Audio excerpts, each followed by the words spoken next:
Hello students, my name is Rohit Penuli and I am from ICT virtual class Dehradun. कैसे आप सभी? मेरे ख्याल से बहुत अच्छे होंगे, फिट होंगे, फाइन होंगे। हम क्लास 8th साइंस करने जा रहे हैं, जिसपे कि हमारा chapter cell structure and function, chapter number 8 cell structure and function चल रहा है। और हमने उसमें बात की थी सेल के, हमने बेसिक फॉर्म से स्टार्ट की। ठीक है ना? सेल के हमने नंबर ऑफ सेल्स देखे, किस तरीके से किसी ऑर्गेनिज्म में कितने सेल्स मिल सकते हैं, है ना? और हमने देखा, हमने उनकी शेप और साइज के बारे में देखा था। हमने देखा कि जो शेप होती है, साइज होता है, जैसे कि हमने रेड ब्लड सेल देखे थे, स्पेरिकल शेप के होते हैं, है ना? हमने देखे नर्व सेल्स थोड़े लंबे और दोनों तरफ से पॉइंटेड होते हैं, है ना? आपके इस तरीके से हमने सेल्स देखे, इनके बारे में हमने समझा।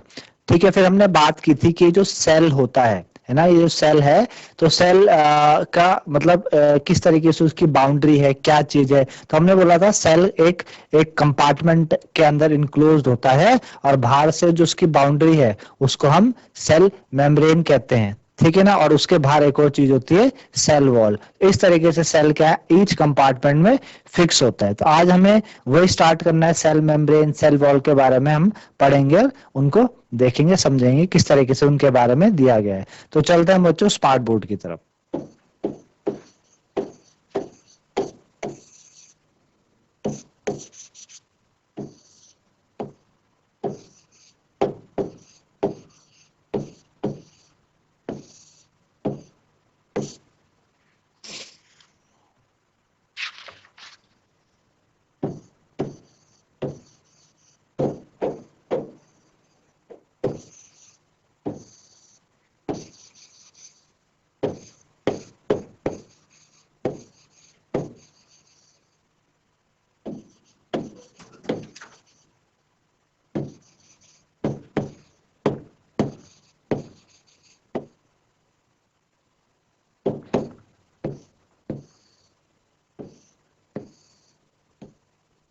तो हमने क्या करना है, cell structure and function.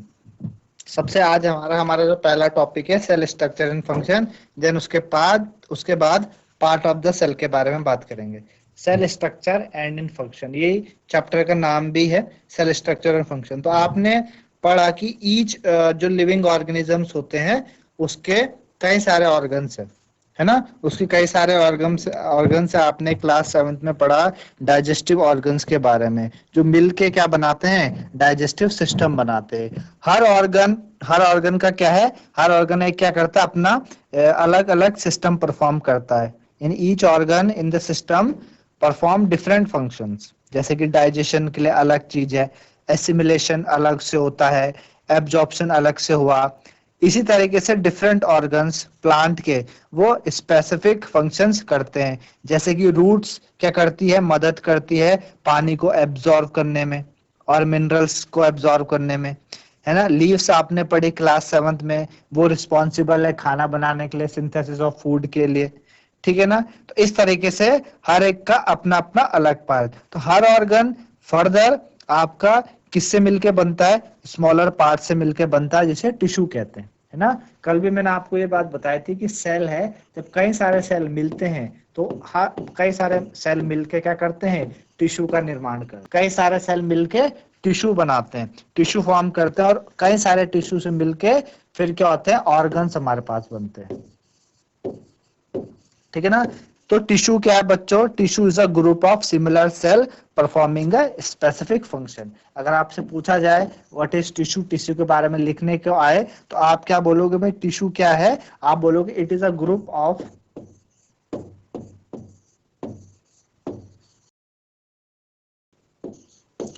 it is a group of similar cells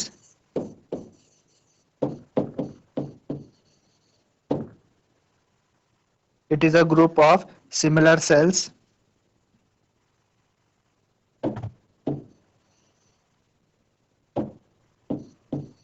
it is a group of similar cells,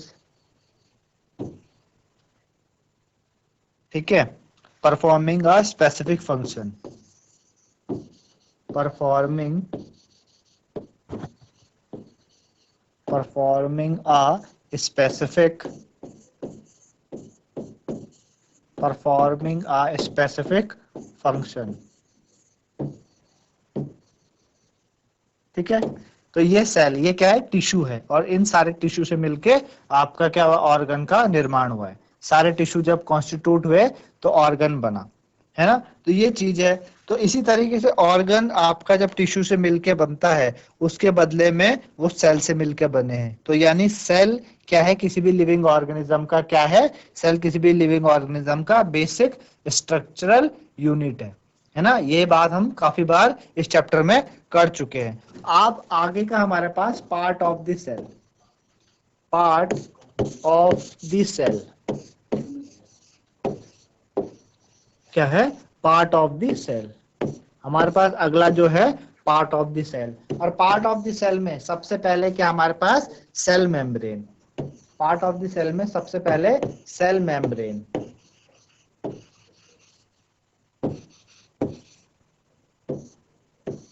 part of the cell में सबसे पहले क्या है, सेल मेम्ब्रेन। सेल मेम्ब्रेन क्या होती है, तो जो बेसिक कंपोनेंट ऑफ सेल का, जो बेसिक कंपोनेंट है सेल के, पर सेल के अंदर क्या क्या है, सेल के अंदर क्या क्या है, जो बेसिक कंपोनेंट है सेल के, वो मेम्ब्रेन है। अगर हम बात करें सेल के जो बेसिक कंपोनेंट है, सेल में क्या क्या चीजें हैं, सेल के अंदर क्या क्या चीजें, जो बेसिक कंपोनेंट सेल के, एक तो मेम्ब्रेन हो गई,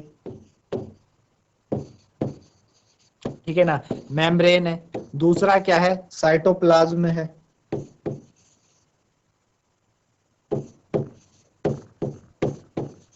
ठीक है। और तीसरा क्या है आपके पास, उसी के अंदर न्यूक्लियस होता है, उसी के अंदर क्या है, न्यूक्लियस है, ठीक है ना। जैसे ये आपके पास क्या है, इस तरीके की चीजें हैं, किसके अंदर, सेल के अंदर, है ना। सेल के अंदर ये चीजें हैं। सेल के अंदर क्या क्या है, सेल के अंदर एक तो क्या है, सेल के अंदर मेम्ब्रेन है, सेल के अंदर साइटोप्लाज्म है, और सेल के अंदर क्या है, न्यूक्लियस है। अब जो साइटोप्लाज्म और न्यूक्लियस होती है, वो सेल मेम्ब्रेन के अंदर इंक्लोज होती है। साइटोप्लाज्म और न्यूक्लियस क्या होती है, सेल मेम्ब्रेन के अंदर इंक्लोज होती है, ठीक है ना। सेल मेम्ब्रेन और साइटोप्लाज्म के सेल मेम्ब्रेन के अंदर क्या है, आपकी ये दोनों चीजें हैं, ठीक है ना, ये दोनों चीजें हैं। और इन्हीं को हम क्या कहते हैं, प्लाज्मा मेम्ब्रेन भी कहते हैं, प्लाज्मा मेम्ब्रेन। मैंने क्या बोला, सेल मेम्ब्रेन और न्यूक्लियस आपका सेल मेम्ब्रेन के अंदर है, इन्हीं को हम क्या कहते हैं, प्लाज्मा मेम्ब्रेन भी बोलते हैं। तो जो मेम्ब्रेन है वो सेल को सेपरेट करती है एक दूसरे से, ऑल्सो सेल को सेपरेट करते हैं उसके सराउंडिंग मीडियम से। जो मेम्ब्रेन है ना, मेम्ब्रेन मतलब एक वॉल, एक दीवार की तरह, वो क्या करती है, वो सेल्स को आपके एक दूसरे से सेपरेट करती है, साथ ही साथ सेल को सराउंडिंग मीडियम से भी क्या करती है, सेपरेट करती है। जो प्लाज्मा मेम्ब्रेन होती है वो पोरस होती है, और अलाउ करती है मूवमेंट ऑफ सब्सटेंस और material both inward and outward, है ना। जो हमने बात करी, जो मेम्ब्रेन है पोरस है, पोरस मतलब उसमें क्या है, छेद है। उसमें छेद होने से क्या होगा कि कोई भी सब्सटेंस अंदर जा सकता है, बाहर आ सकता है, ठीक है ना। ये सारी चीजें उसमें होती हैं। प्लाज्मा किसमें होती हैं, सारी चीजें मेम्ब्रेन के अंदर होती है, ठीक है ना, मेम्ब्रेन के अंदर। जैसे मैं आपको दिखाऊं, इस तरीके से हमारे पास फिगर होगा, हमारे पास इस तरीके से क्या है, फिगर है सेल मेम्ब्रेन का, है ना। कुछ इस तरीके से क्या होती है, मेम्ब्रेन होती है हमारे पास, ठीक है ना। इस तरीके से क्या है, मेम्ब्रेन है, और इनमें ऐसे आपके पास ये बनी हुई है,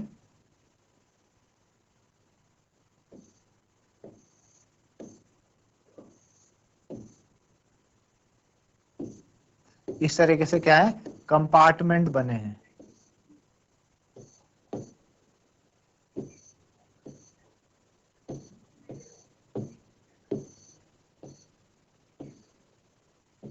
ठीक है ना। इस तरीके से क्या बने हुए, कंपार्टमेंट बने हुए, ठीक है ना। इस तरीके से आपके पास क्या है, इस तरीके से आपके पास कंपार्टमेंट है, ठीक है ना। कंपार्टमेंट इस तरीके से, तो इन्हीं के अंदर क्या है आपका, जैसे ये है, इसके अंदर ये हम बोलेंगे क्या है, न्यूक्लियस,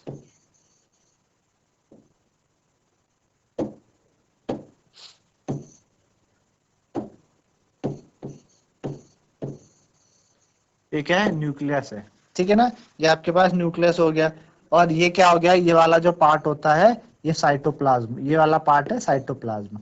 कौन सा, जो न्यूक्लियस के बाहर वाला ये पार्ट है ना, ये वाला पार्ट बाहर वाला, ये साइटोप्लाज्म है। ठीक है ना, समझ आया आपको बात? क्या क्या है, क्या क्या चीजें हैं हमने बात करी सेल मेम्ब्रेन के अंदर। भाई सेल के अंदर तीन चीजें, एक मेम्ब्रेन है, एक साइटोप्लाज्म है, एक न्यूक्लियस है। ठीक है ना, साइटोप्लाज्म और जो न्यूक्लियस है मिलके, मतलब साइटोप्लाज्म और न्यूक्लियस सेल मेम्ब्रेन के अंदर है, जिसको हम प्लाज्मा मेम्ब्रेन कहते हैं। मेम्ब्रेन क्या करती है, एक दूसरे सेल्स को एक दूसरे से अलग करती है, साथ ही साथ सराउंडिंग मीडियम से भी अलग करती है। प्लाज्मा मेम्ब्रेन पोरस है, यानी उसके अंदर आपका मूवमेंट हो सकता है मटेरियल का अंदर और बाहर। ठीक है ना, तो इस तरीके से चीजें होती हैं, है ना।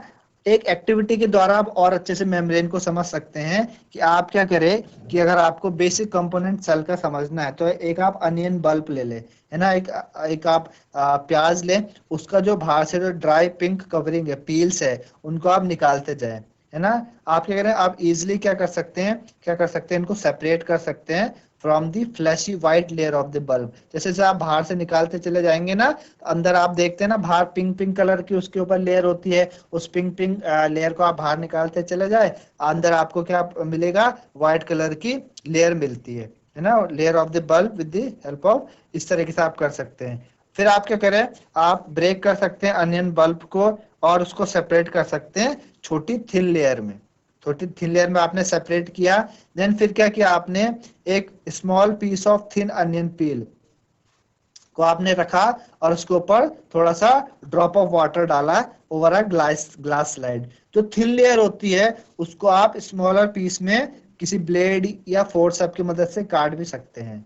ठीक है ना, फिर आप क्या करिए, थोड़ा सा उसमें मिथाइलिन ब्लू सॉल्यूशन होता है, उसकी कुछ ड्रॉप डालेंगे, है ना, और उसको प्लेस कर देंगे कवर स्लिप के ऊपर, है ना। जब आप प्लेस कर रहे होंगे कवर स्लिप को, तो आपको ये ध्यान रखना है कि कोई भी एयर बबल्स उस कवर स्लिप के ऊपर ना आए। मेरी बात समझे आप? क्या करना है, हमने जो थिन लेयर है उसको हमने क्या करना है, हमने small piece of thin onion peel को क्या किया, हमने रखा, उसके ऊपर ड्रॉप ऑफ वाटर हमने डाली ग्लास स्लाइड के ऊपर, देन हमने जो थिन लेयर है उसको हमने स्मॉल पीसेस पे कट भी कर सकते हैं। एक ड्रॉप, एक या कुछ ड्रॉप आप मिथाइलिन ब्लू सॉल्यूशन की उस लेयर के ऊपर डालें और उसको उसको उसको क्या करें, क्या कर दे, उसके ऊपर कवर स्लिप प्लेस कर दे। जब आप कवर स्लिप लगा रहे हो तो ध्यान रखिएगा कि कोई भी एयर बबल्स उसके ऊपर ना आए, और उसके बाद क्या करिए, उसको ऑब्जर्व करिए, उसको ऑब्जर्व करिए अंडर द माइक्रोस्कोप, और ऑब्जर्व करने के बाद क्या आपको उसमें दिखाई दे रहा है,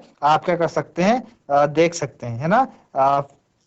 लैब में आप ये चीज आसानी से कर सकते हैं, टीचर आपको ये चीज बता सकता है। तो जो बाउंड्री होगी ना अनियन पील की जो बाउंड्री होगी वो क्या कहलाती है, वो सेल मेम्ब्रेन कहलाती है। अनियन सेल की जो बाउंड्री होगी सेल मेम्ब्रेन कहलाती है, और वो किससे कवर्ड होती है, वो एक थिक कवरिंग से कवर्ड होती है जिसको सेल वॉल कहते हैं। इस तरीके से आप समझिए कि ये आपके पास सपोज सेल मेम्ब्रेन है, छोटा सा ऑब्जर्वेशन, ये सेल मेम्ब्रेन है, और इसके बाहर से एक थिक कवरिंग होती है, इसके बाहर से क्या होती है, एक थिक कवरिंग होती है ऐसे, है ना। इसके बाहर से क्या होगी, इस तरीके से एक थिक कवरिंग होगी। भाई सेल मेम्ब्रेन के बाहर से एक तरीके की क्या होगी, थिक कवरिंग होगी। ये जो थिक कवरिंग है इसी को क्या कहते हैं हम, सेल वॉल। क्या कहते हैं, सेल वॉल, है ना। इस तरीके से आप समझ सकते हैं कि भाई हमारे पास पिंक वाला पार्ट है, ये तो सेल वॉल हो गई, क्या हो गई, सेल वॉल। ठीक है, और ये जो येलो पार्ट है ये आपके पास सेल मेम्ब्रेन हो गई। क्या हो गई, सेल मेम्ब्रेन हो गई। एक सेल वॉल हो गई, एक सेल मेम्ब्रेन हो गई। आई बात समझ में? एक सेल वॉल है, एक सेल मेम्ब्रेन। तो मैंने आपको बताया कि जो उसकी बाउंड्री है सेल मेम्ब्रेन है, और उस बाउंड्री के बाहर से एक और थिक कवरिंग है, सेल वॉल कहलाती है। Central dense round body centre के अंदर वो न्यूक्लियस होती है। जो सेंट्रल डेंस राउंड बॉडी होगी सेंटर में, वो न्यूक्लियस कहलाएगा। आप देख रहे हैं ना, ये क्या है, ये गोल है, कैसी है, गोल है, कैसी है, आपकी गोल है, आपकी क्या है, dense, central dense round body है, इसी को हम न्यूक्लियस कहते हैं। ठीक है ना, और जेली लाइक सब्सटेंस न्यूक्लियस के बीच, न्यूक्लियस और सेल मेम्ब्रेन के बीच में साइटोप्लाज्म कहलाता है। भाई ये क्या है, ये सेल मेम्ब्रेन हो गई, ये हमारे पास क्या है, सेल मेम्ब्रेन बोला हमने। ये क्या हमारे पास सेल मेम्ब्रेन है, और ये सेल मेम्ब्रेन है, न्यूक्लियस है। अब बीच में जो जेली लाइक सब्सटेंस है, बीच में क्या होता है, jelly jelly jelly jelly substance, ये वाला जेली सब्सटेंस क्या कहलाता है, साइटोप्लाज्म कहलाता है। ये क्या कहलाता है, साइटोप्लाज्म कहलाता है। ठीक है ना, तो इस तरीके से आपके पास ये है। ठीक है ना। अच्छा, क्यों जो प्लांट्स होते हैं उन्हें सेल वॉल्स की जरूरत पड़ती भाई, क्यों सेल वॉल्स को जो प्लांट्स है उनको सेल वॉल की जरूरत पड़ती है? तो आपने पीछे पढ़ा, अर्लियर आपने पढ़ा कि जो सेल मेम्ब्रेन है, सेल मेम्ब्रेन क्या कर रही है, सेल मेम्ब्रेन क्या करती है, सेल को शेप देती है। ठीक है ना, सेल को शेप देती है, और उसके एडिशन पे, सेल मेम्ब्रेन की एडिशन पे हमने बात करी कि भाई एक और थिक लेयर है, एक और थिक लेयर होती है सेल्स ऑफ प्लांट में, जिसे हम सेल वॉल कहते हैं। ये जो एडिशनल लेयर है सेल मेम्ब्रेन के चारों तरफ, ये क्यों चाहिए होती है, ये इसलिए चाहिए होती है ताकि प्लांट को प्रोटेक्शन मिल सके, प्लांट को क्या मिल सके, प्रोटेक्शन मिल सके। आई बात समझ में? इसलिए हमने अभी पूछा था कि क्यों सेल को सेल वॉल की जरूरत पड़ती है, तो इसलिए सेल को प्लांट को सेल वॉल की जरूरत इसलिए पड़ती है क्योंकि उसको क्या मिल सके, प्रोटेक्शन मिल सके, है ना। जो प्लांट सेल होते हैं उनको प्रोटेक्शन चाहिए, किससे, किस किस से प्रोटेक्शन चाहिए? एक तो टेम्परेचर का वेरिएशन हो रहा है, हाई विंड स्पीड है, भाई टेम्परेचर कभी कम है, कहीं ज्यादा है, कहीं वो ऐसे जगह है रेगिस्तान वगैरह में है जहाँ इतना ज्यादा टेम्परेचर है ना। कहीं पे क्या हो रहा है, हाई विंड स्पीड चलती है, बहुत जब तूफान वगैरह आता है बहुत विंड स्पीड चल रही है, एटमॉस्फेरिक मॉइस्चर काफी ज्यादा है, तो वो क्या हो जाते हैं, they are expose to this variation because they can not move, है ना, वो मूव नहीं कर पाते। वे प्लांट्स क्या है, स्थिर है ना, मूव नहीं कर पा रहे, एक जगह पे हैं, तो इन वेरिएशन से क्या कर पाते हैं, इन वेरिएशन से एक्सपोज हो जाते हैं। ठीक है ना, तो इसलिए इन चीज ये चाहिए। तो सेल को आप ऑब्जर्व कर सकते हो, cell can be observe in leaf peel. ठीक है ना, लीफ पील में आप क्या कर सकते हो, सेल को ऑब्जर्व कर सकते हो, या आप क्या कर सकते हो, एक स्लाइड प्रिपेयर कर सकते हो अनियन की, है ना। अगली हायर क्लास में 11 12th में आप जाएंगे, 9 10 में आप जाएंगे, तो वहां पे बायोलॉजी में आप क्या कर सकते हैं, प्रिपेयर एक्सपेरिमेंट भी है टू प्रिपेयर अ स्लाइड, है ना, ऑफ अनियन पील। तो इस तरीके से आप ये सारी चीजें कर सकते हैं। ठीक है ना। तो जैसे हमने क्या किया, जैसे हमने जैसे हमने सेल वॉल के बारे में देखा, हमने क्या करा, प्लांट सेल के बारे में देखा, इसी तरीके से हम जो एनिमल सेल है, एनिमल सेल के बारे में भी हम देख सकते हैं कि भाई एनिमल सेल कैसे हैं। अभी हमने बात की कि प्लांट सेल में क्या क्या चीजें हैं, इसी तरीके से एनिमल सेल में भी तो कई सारी चीजें हो सकती है। आप क्या कर सकते हैं, एक एक्टिविटी है, एक क्लीन टूथपिक लीजिए, और क्या एक मैच स्टिक ले सकते हैं जिसकी जो टिप हो ब्रोकन हो। फिर क्या करिए, scrap inside of your cheek without hurting it. अपना जो चीक है उसके अंदर स्क्रैप करिए बिना अपने को हर्ट किए। फिर क्या करिए, place it in a drop of water on a glass slide के ऊपर एक ड्रॉप ऑफ वाटर डालिए, और एक आयोडीन की ड्रॉप डालिए। ठीक है ना, और उसको कवर स्लिप से कवर कर दीजिए। ऑल्टरनेटिवली आपको क्या करना, एक से दो ड्रॉप डालनी मिथाइलिन ब्लू सॉल्यूशन की, और उसको ऑब्जर्व करेंगे अंडर द माइक्रोस्कोप, तो आपको सेवरल सेल्स, उस स्क्रैप्ड मटेरियल में कई सारे सेल आपको देखने को मिलेंगे, है ना। आप आइडेंटिफाई कर सकते हो कौन सी सेल मेम्ब्रेन है, कौन साइटोप्लाज्म है, कौन न्यूक्लियस है। एक बहुत ही इंपॉर्टेंट बात, एनिमल सेल में सेल वॉल एब्सेंट होती है, एनिमल सेल में जो सेल वॉल होती है एब्सेंट होती है ना, एब्सेंट होती है। जैसे कि हम यहाँ पे मैं आपको दिखाऊं,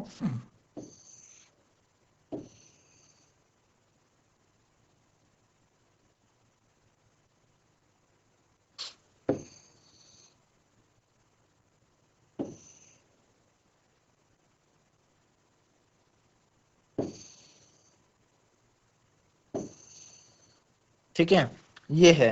अब इसमें क्या क्या चीजें हैं देखते हैं।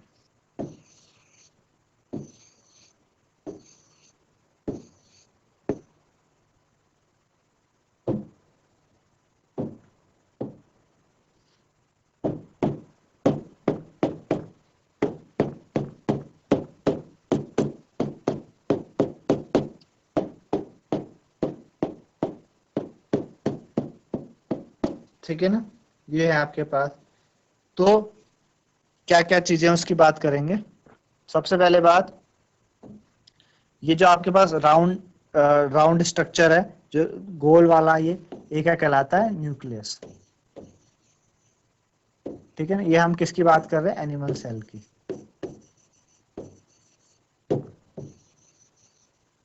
ठीक है ना, ये क्या है, न्यूक्लियस है। अब न्यूक्लियस के बाहर का जो ये जेली वाला पार्ट होता है, साइटोप्लाज्म, क्या कहते हैं इसको, इसको हम साइटोप्लाज्म कहते हैं। ठीक है, साइटोप्लाज्म। न्यूक्लियस के बाहर आप क्या देख रहे हैं, न्यूक्लियस के बाहर वाली जो बाउंड्री है, न्यूक्लियस के जो बाहर की बाउंड्री है, ये क्या कहलाती है, न्यूक्लियर मेम्ब्रेन, कहलाती है न्यूक्लियर मेम्ब्रेन। ठीक है ना, तो ये आपके पास क्या है, ये आपके पास एनिमल सेल है। एनिमल सेल के अंदर न्यूक्लियस है, साइटोप्लाज्म है और न्यूक्लियर मेम्ब्रेन है। ठीक है ना, न्यूक्लियर मेम्ब्रेन है, न्यूक्लियस की बाहर की जो कवरिंग है वो न्यूक्लियर मेम्ब्रेन कहलाती है, राउंड स्ट्रक्चर न्यूक्लियस है। और न्यूक्लियस के बाहर वाला जो पार्ट है ना, फ्लूइडिस्ट पार्ट, वो क्या कहलाता है, सेल मेम्ब्रेन, क्या कहलाता है, साइटोप्लाज्म कहलाता है। ठीक है ना, इसमें सेल वॉल नहीं होती, एनिमल सेल में सेल वॉल नहीं होती। ठीक है ना, कल हम किसकी बात करेंगे, हम बात करेंगे एनिमल सेल में क्या क्या चीजें हैं, साइटोप्लाज्म क्या है उसके बारे में बात करेंगे, न्यूक्लियस कैसा होता है एनिमल सेल का उसके बारे में बात करेंगे।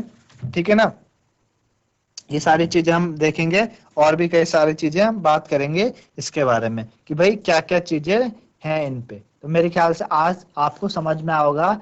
हमने बात की सबसे पहले सेल मेम्ब्रेन से लेके सेल मेम्ब्रेन होती क्या है, सेल के अंदर क्या क्या चीजें हैं, और सेल मेम्ब्रेन के बाहर की कवरिंग को हम क्या कहते हैं, सेल वॉल कहते हैं, क्यों उसकी जरूरत पड़ती है। प्लांट सेल में सेल वॉल होती है, एनिमल सेल में नहीं होती। ठीक है ना, इस तरीके से मेरे ख्याल से बच्चों आप लोगों को समझ में आएगा सेल मेम्ब्रेन के बारे में, प्लांट सेल में क्या क्या चीजें होती हैं। ठीक है ना, ये सारी चीजें, और एनिमल सेल कैसा दिखता है, क्या क्या चीजें उसमें है, एनिमल सेल में सेल वॉल नहीं होती। ये सारी चीजें आज हमने पढ़ी, तो मेरे ख्याल से आप लोगों को समझ में आएगा। कल हम इसी से आगे स्टार्ट करेंगे और एनिमल सेल के एक एक कंपोनेंट के बारे में हम समझेंगे क्या क्या एनिमल सेल में चीजें होती है। तो आज के लिए इतना ही, धन्यवाद, हैव अ नाइस डे।